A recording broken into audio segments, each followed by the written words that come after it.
Hello students, कैसे आप सभी। तो आज हम लेकर आए हमारा नया चैप्टर 10th क्लास का। चैप्टर का नाम है सोर्स ऑफ एनर्जी, लिखा हुआ इस पे।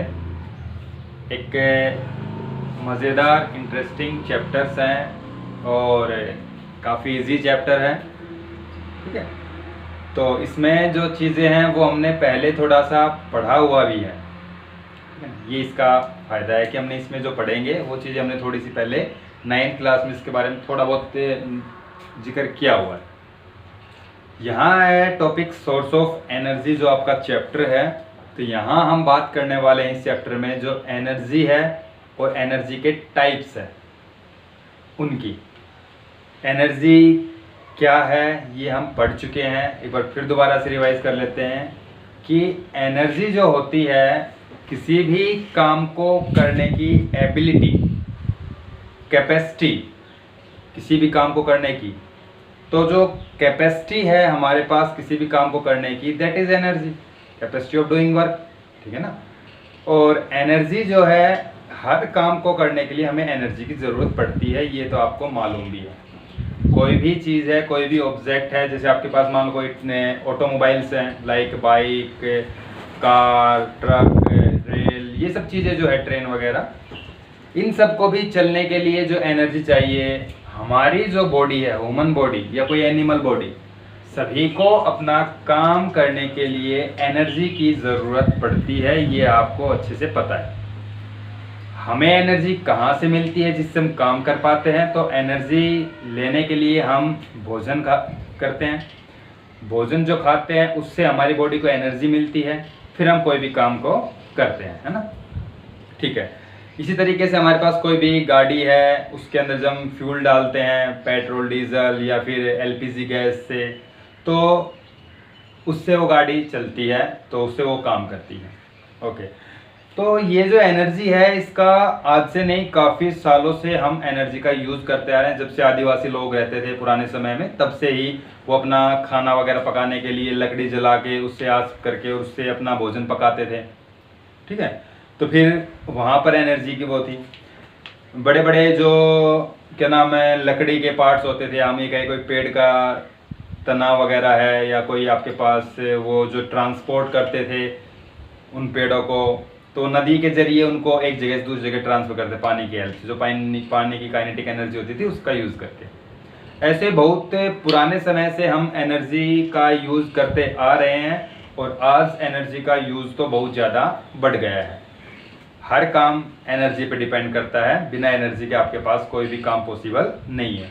अब हमारा जो हार्ट है वो हार्ट पंप करता है ब्लड को, या हमारे जो लंग्स हैं वो जो एक्सपेंड होते हैं या कंप्रेस होते हैं, जो भी आपके पास फिनोमिना अंदर हो रहा है हमारी बॉडी में, सब एनर्जी की हेल्प से हो रहा है ना।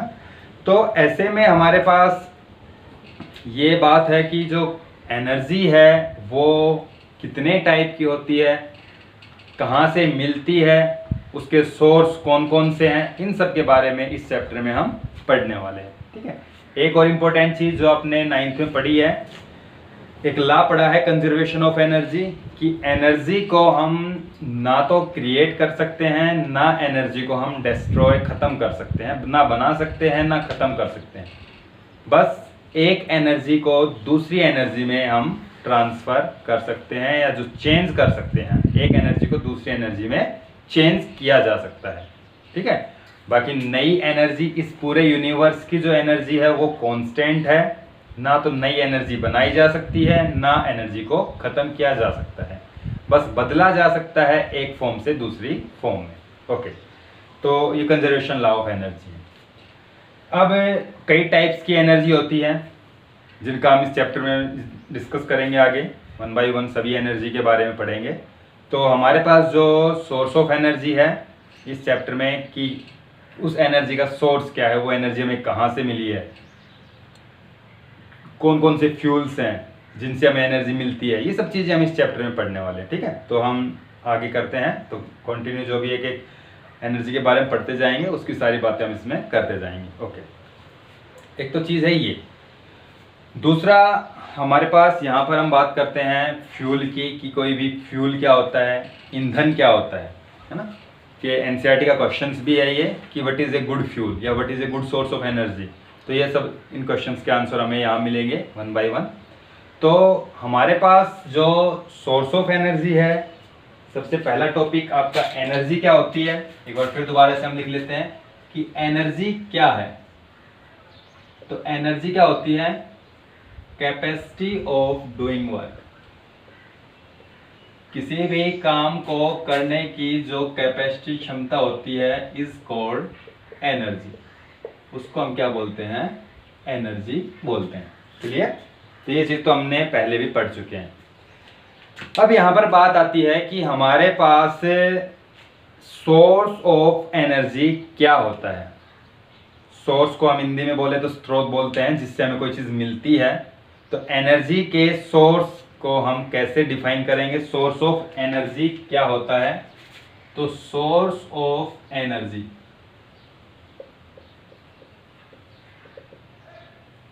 कैसे डिफाइन करोगे आप इसको, कि ऐसी चीज, एक ऐसा सोर्स जो हमें लगातार प्रोवाइड करता है क्या, एनर्जी।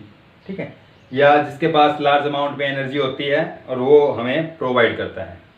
तो सोर्स ऑफ एनर्जी जो है, सोर्स ऑफ एनर्जी,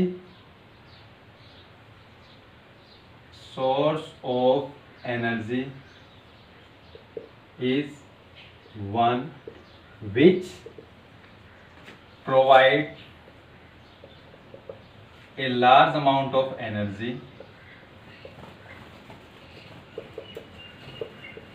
या or which has a capacity of large energy stored in it, है ना। तो एनर्जी का जो सोर्स है वो है जिससे हमें लार्ज अमाउंट में एनर्जी मिलती है, या एक ऐसी चीज जो अपने अंदर लार्ज अमाउंट ऑफ एनर्जी को स्टोर किए रखती है ना। तो उसको हम बोलते हैं source of energy.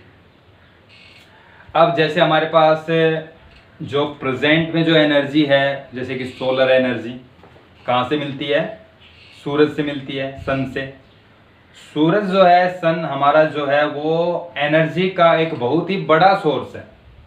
Large amount में एनर्जी सन से हमें मिल रही है और आगे आने वाली मिलियंस ईयर्स तक हमें उससे एनर्जी मिलती रहेगी, है ना।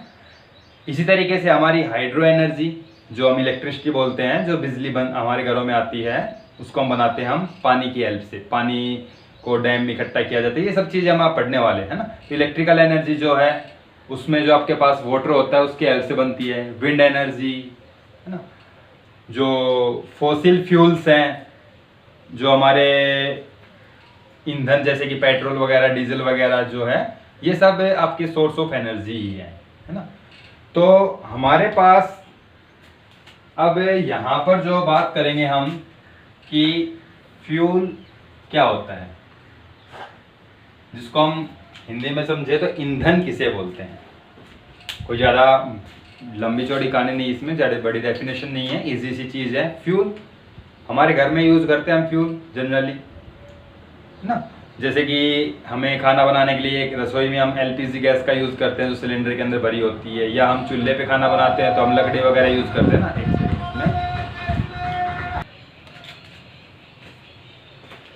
तो हम बात कर रहे हैं फ्यूल की कि फ्यूल क्या होता है। तो फ्यूल एक ऐसा सब्सटेंस है, एक ऐसा सब्सटेंस विच इज बर्न, जिसको हम जलाते हैं टू गेट एनर्जी, जिससे एनर्जी को पाने के लिए उसको जलाया जाता है ना, फ्यूल। एलपीजी गैस है वो हमारा फ्यूल है। हमारा जो कोयला वगैरह है, पेट्रोल, डीजल, ये सब फ्यूल ही है। जब ये जलते हैं तो इनसे हमें एनर्जी मिलती है और उस एनर्जी का हम यूज़ करते हैं अपने किसी भी काम को करने के लिए। ठीक है। तो यहाँ पर अब बात करेंगे हम कि जो एक अच्छा फ्यूल है, एक गुड फ्यूल हम किसे कहेंगे और गुड सोर्स ऑफ एनर्जी, इन दोनों की हम बात करेंगे। गुड फ्यूल ऑफ एनर्जी या गुड सोर्स ऑफ एनर्जी जो है, दोनों की क्या क्या होती है।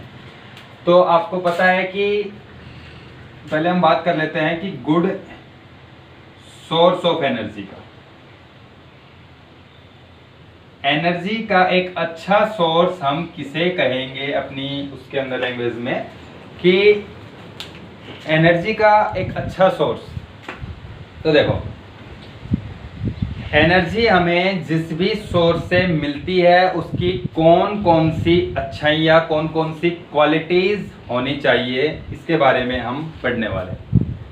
तो आपको पता है कि हमें जो एनर्जी मिल रही है किसी सोर्स से, तो उसकी कुछ क्वालिटीज़ हैं जिनका हम डिस्कस करते हैं। तो इसमें पहली क्वालिटी क्या है, सबसे पहली, जो भी सोर्स ऑफ एनर्जी है वो इकोनॉमिकल होना चाहिए, है ना। शुड बी इकोनॉमिकल, या हम के कह सकते हैं कि हमारे पास जो सोर्स ऑफ एनर्जी है उससे हमारे एटमॉस्फेयर को जो पोल्यूशन है वो नहीं होना चाहिए। एटमॉस्फेयर के अंदर पोल्यूशन वगैरह नहीं फैलना चाहिए। एक अच्छा सोर्स हम उसको बोलेंगे जो आसानी से अवेलेबल हो जाए, इजीली आपको मिल सके, जिसको पाने के लिए हमें ज़्यादा मशक्कत ना करनी पड़े, ज़्यादा परेशानी ना उठानी पड़े, इजीली आपके पास अवेलेबल हो जाए, गुड सोर्स। नेक्स्ट जो आपके पास है कि जिसको जलाने से पोल्यूशन वगैरह, स्मोक वगैरह, जो आपके पास राख है, धुआं, मतलब ये सब चीज़ें, वो सोर्स जो है एनर्जी का वो हमें ना दे, तो ऐसा सोर्स को हम गुड सोर्स ऑफ एनर्जी बोलेंगे। जिसकी कीमत जो है, क्योंकि फ्यूल की जो कीमत है वो भी काफ़ी ज़्यादा मायने रखती है, कि हम ज़्यादा महंगा आपके पास सोर्स ऑफ एनर्जी ना हो, तो उसकी जो कीमत है कम कीमत पे अवेलेबल हो जाए, जिसको स्टोर करना आसान हो, कहीं पर स्टोरेज जो है उसका इजीली हो जाए, तो ऐसे सोर्स को हम गुड सोर्स ऑफ एनर्जी बोलेंगे। क्या क्या क्वालिटी बताई है कि जो ज़्यादा खर्चीला ना हो, मतलब जिसका ज़्यादा आपके पास क्या रेट ना हो, मतलब जो आपके पास है आपकी सीपर सोर्स हो, जिसकी कीमत ज़्यादा ना हो, जिसके जलाने से ज़्यादा पोल्यूशन ना हो, मतलब जो स्मोक वगैरह या राख वगैरह ज़्यादा प्रोड्यूस ना हो, जिसको स्टोर करना आसान हो, जिसका स्टोरेज इजीली हो जाए, है ना, इजीली अवेलेबल हो जाए, एक जगह से दूसरी जगह जिसका ट्रांसपोर्ट आसानी से हो जाए, और हाई कैलोरीफिक वैल्यू। अब कैलोरीफिक वैल्यू क्या होती है इसकी बात करेंगे हम आगे। तो ये कुछ क्वालिटीज़ हैं जो एक गुड सोर्स ऑफ एनर्जी की होनी चाहिए। क्या क्या क्वालिटीज़, जैसे easily, should be available easily, should be available easily, आसानी से जो आपको मिल सके। Second, should be economical,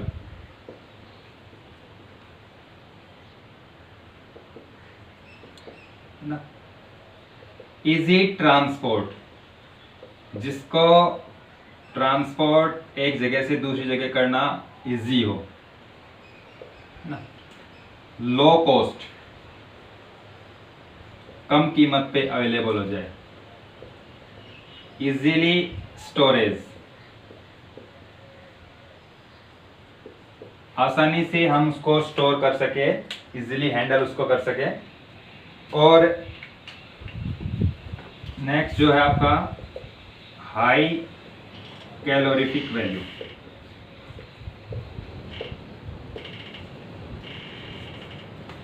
calorific value क्या होता है कि हमारे पास हम 1 ग्राम जो है कोई भी ईंधन है उसको हम जलाएं और उससे हमें कितना किलो जूल एनर्जी मिले, दैट इज कैलोरीफिक वैल्यू। जैसे हमारे पास एलपीजी गैस है जो हमारे घरों में हम यूज करते हैं, सिलेंडर के अंदर होती है, उस गैस की calorific value 55 kilo joule, 55 kilo joule पर ग्राम होती है, जो कैलोरीफिक वैल्यू है किसकी, एलपीजी की। कि 1 ग्राम एलपीजी से कितनी एनर्जी हमें मिलती है, तो 55 किलो जूल जो है वो आपके पास एनर्जी मिलती है। तो जो ये कैलोरीफिक वैल्यू है ये भी मायने रखती है हमारे पास की जो सोर्स हमारा अच्छा सोर्स है तो उसकी जो कैलोरीफिक वैल्यू है वो ज़्यादा होगी।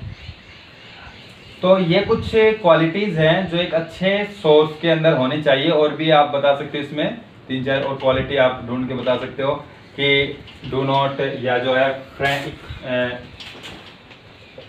एनवायरमेंटल फ्रेंडली,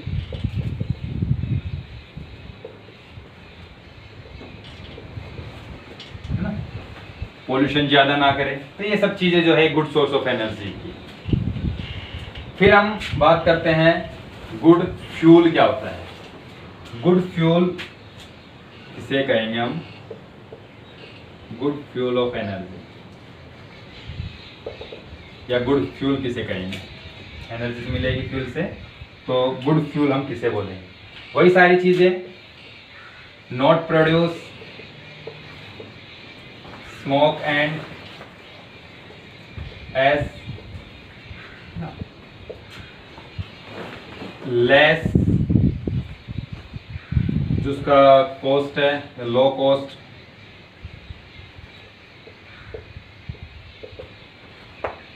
और इसमें जो आपके पास है इजीली जो हाई कैलोरीफिक वैल्यू,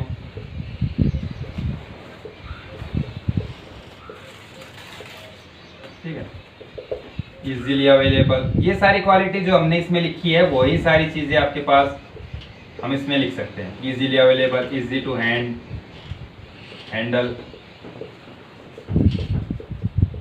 ठीक है। तो ये आपके पास कुछ क्वालिटीज है जो गुड फ्यूल ऑफ एनर्जी की है। ना ज्यादा पोल्यूशन फैलाए, कम कीमत पे मिल जाए, अच्छी कैलोरीफिक वैल्यू हो, जिसको इजीली अवेलेबल हो जाए, हैंडल करना इजी हो। These are the qualities for good fuel of energy, ठीक है। तो ये कुछ चीजें जो हैं हमने अभी इसमें की है। ये दोनों क्वेश्चन एनसीईआरटी के क्वेश्चन है कि गुड सोर्स ऑफ एनर्जी किसे कहेंगे हम, क्या क्या उसकी क्वालिटी होनी चाहिए, गुड फ्यूल ऑफ एनर्जी किसे कहेंगे। तो ये जो है सारी आपके पास क्वालिटीज हमने बात की है गुड सोर्स ऑफ एनर्जी की और फ्यूल की। इतना आपको इसमें करना है, ठीक है। फिर हम बात करेंगे कि जो सोर्स है एनर्जी के वो कितने टाइप्स के होते हैं, उनका क्लासिफिकेशन क्या है, कौन कौन किस टाइप के आपके पास, जैसे renewable source, non renewable source, ये सब सोर्स आपके कन्वेंशनल, नॉन कन्वेंशनल। फिर एनर्जी के टाइप्स। तो ये आपका एनर्जी का जो सोर्स ऑफ एनर्जी है उसका बेसिक वो है स्टार्टिंग कि एनर्जी क्या होती है, सोर्स ऑफ एनर्जी क्या है, फ्यूल क्या होता है, गुड सोर्स ऑफ एनर्जी और गुड फ्यूल ऑफ एनर्जी। तो आपको अभी इसमें इतना करना है। अब इस चैप्टर में आपको साथ के साथ क्या करते जाना है ये तो नोट करना है।